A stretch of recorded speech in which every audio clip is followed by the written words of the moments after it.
Hello, my name is Reverend Dr. May Elise Cannon, and my apologies. I got the date wrong yesterday. I forgot that it's a leap year. Yesterday was February 28th. Today is March 1st. Today is March 1st, 2025. It's day 512 since October 7th of 2023. I'm now in Atlanta, Georgia. This is the beginning of the next round of our Pilgrimage to Peace tour. On this leg, we'll be in the Southeast, in Atlanta, Georgia, in Charlotte, in Raleigh, North Carolina, and in Orlando, Florida.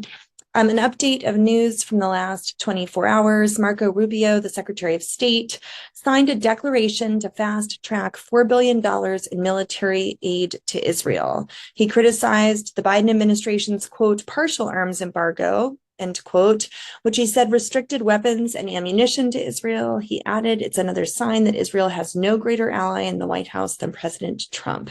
He highlighted that the Trump administration approved nearly $12 billion in foreign military sales already since taking office. He said it's an important decision that coincides with Trump's repeal of the Biden-era memorandum. You'll recall we talked about that in this past week.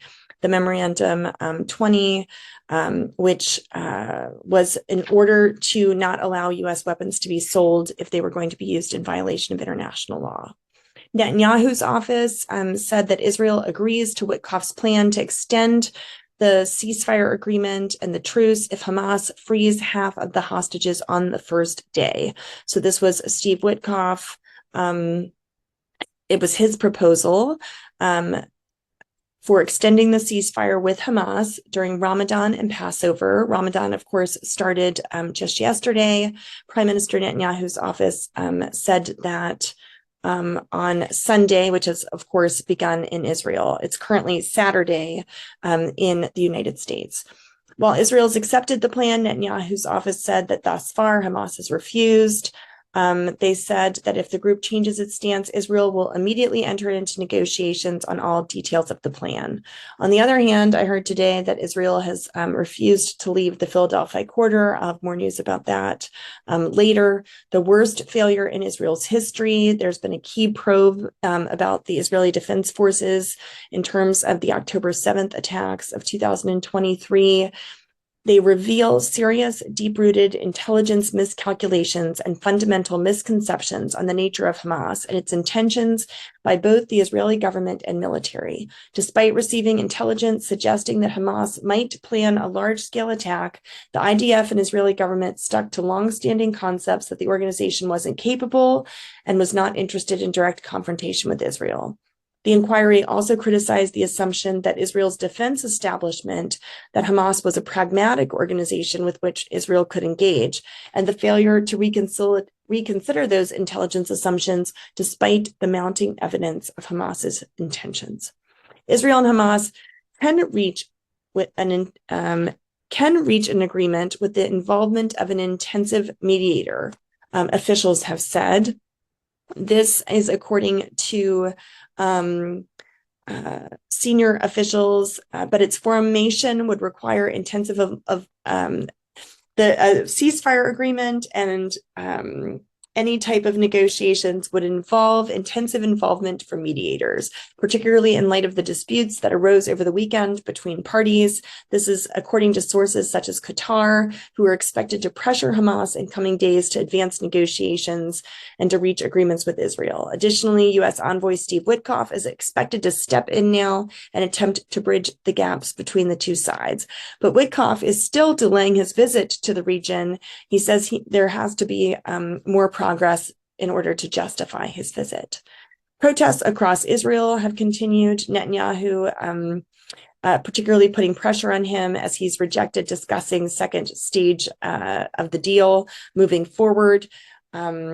And there's a question about whether or not hostages might be buried in Gaza. And so there have been protests across Israel. Netanyahu's defense minister Katz have said that they've ordered the IDF to protect a Druze village near Damascus from Syria's, quote, terrorist regime. Prime Minister Netanyahu announced that they've instructed the IDF to prepare to defend the Druze community of Dar Mana, which is in the Damascus area, warning that if the regime in Syria harms the Druze, it will be harmed by us. Hamas released a video documenting Yair Horn, who was released from Hamas captivity in February, parting from his brother Eitan, who still remains and is held hostage in the Gaza Strip.